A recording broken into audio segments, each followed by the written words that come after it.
ada ketenangan dalam hidupku.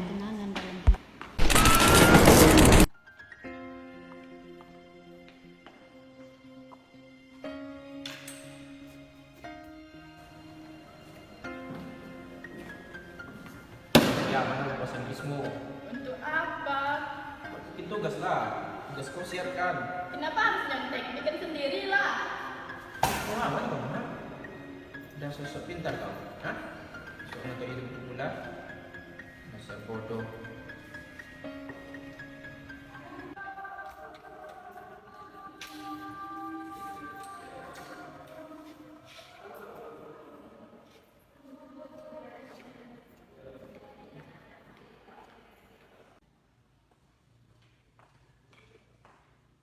Andre, mana buku saya?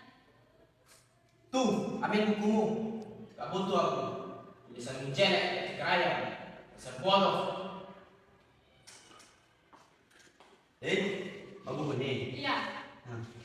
Tapi bohong, kami sana.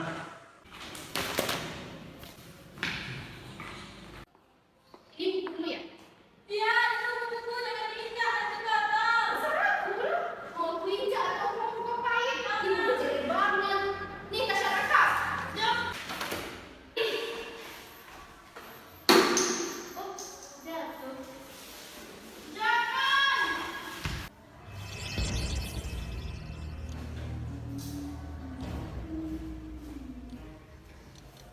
Kamu apa sih? Mau ngelawan kami?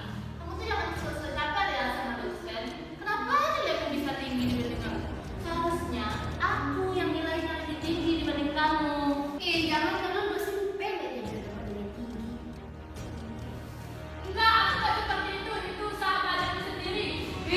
Kamu ini jangan sepintar ya. Aku benci banget sama kamu. Tentang saja kamu di dunia ini, benci banget aku sama kamu. Dari sebagai kamu udah dongong, pengen pulang. Ambil buku itu, langsung pulang.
Halo, assalamualaikum Bu.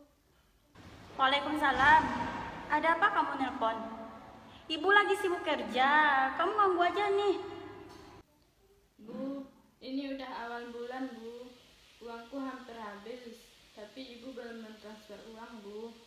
Kamu tuh bisa sabar nggak sih? Baru juga tanggal 2, ibu tuh capek lagi kerja. Membiayain kamu, membiayain kakak kamu. Kamu tuh minta uang terus. Ibu tuh nyuruh kamu tuh untuk belajar. Bukan cuma ngabisin uang. Beda kali kamu dengan kakak kamu tuh. Dia itu rajin belajar, dia pintar, nilai IPK-nya tinggi. Sedangkan kamu apa? Nilai 3,9 aja nggak bisa, apalagi 4. Nyusahin orang tua aja kamu. Maaf Bu, aku akan lebih rajin belajar lagi Bu. Tapi, kenapa Ibu sangat membenciku Bu? Aku selalu berusaha. Di saat aku berprestasi, Ibu mengajukanku. Tapi saat aku jatuh dan kalah, Ibu selalu menyalahkanku, menuntutku untuk selalu bisa menang. Kenapa Bu? Kenapa? Kamu tanya kenapa? Kamu itu anak pembawa sial. Waktu kamu kecil aja ayahmu tuh menggadaikan barang dagangan kita demi mengobati kamu yang penyakitan. yang membuat kita jatuh miskin gara-gara kamu. Setelah kamu usia 5 tahun, kamu membuat ayahmu meninggal. Ayahmu itu meninggal ketabrak mobil saat menyelamatkan kamu berlari di tengah jalan. Dasar kamu anak pembawa sial. Maaf, Bu. Maaf, Bu. Kata maafmu tidak akan mengembalikan keadaan. Ayahmu tidak akan bisa hidup lagi. Seandainya dia masih hidup, yang meninggal waktu itu adalah kamu. Mungkin kami akan lebih bahagia hidup bertiga dengan kakakmu.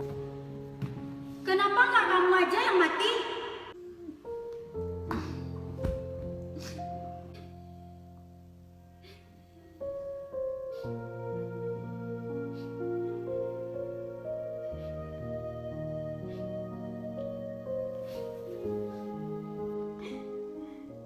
Kenapa?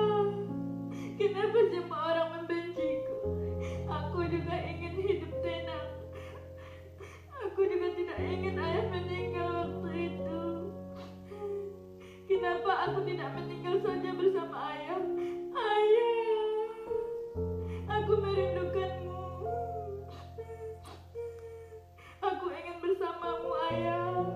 Dunia itu terlalu kejam. Aku tidak sanggup lagi.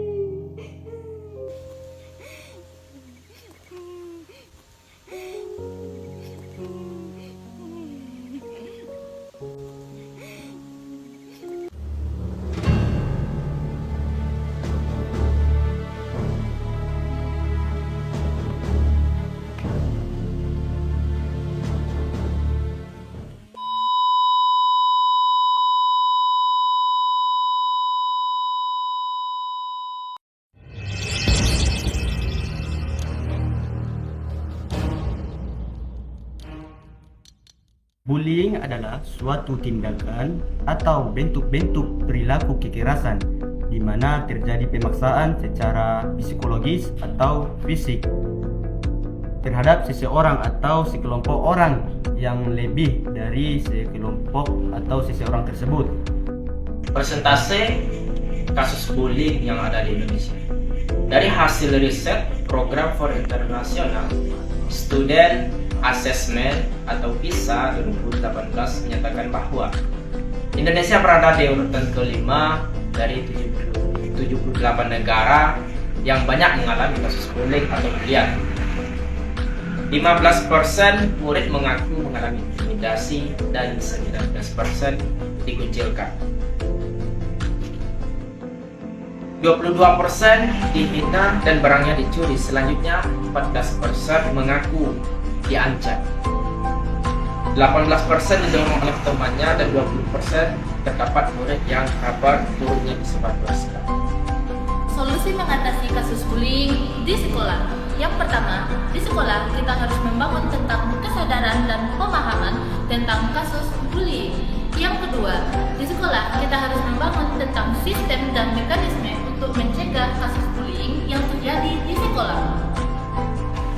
Yang harus kita lakukan ketika melihat orang lain menjadi korban bullying adalah yang pertama, kita dapat merangkul korban agar korban tidak merasa kesepian dan berlarut-larut dalam penderitaan. Yang kedua, kita dapat menjadi teman mereka, seperti teman bercerita, agar kita dapat memberikan motivasi dan dukungan kepada mereka. Yang ketiga, kita dapat memberikan solusi terhadap masalah mereka.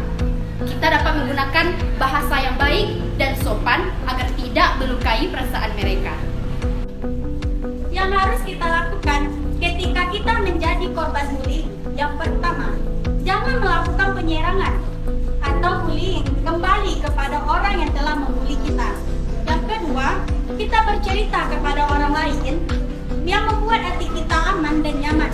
Yang ketiga, blokir media sosial yang telah membuli kita tersebut.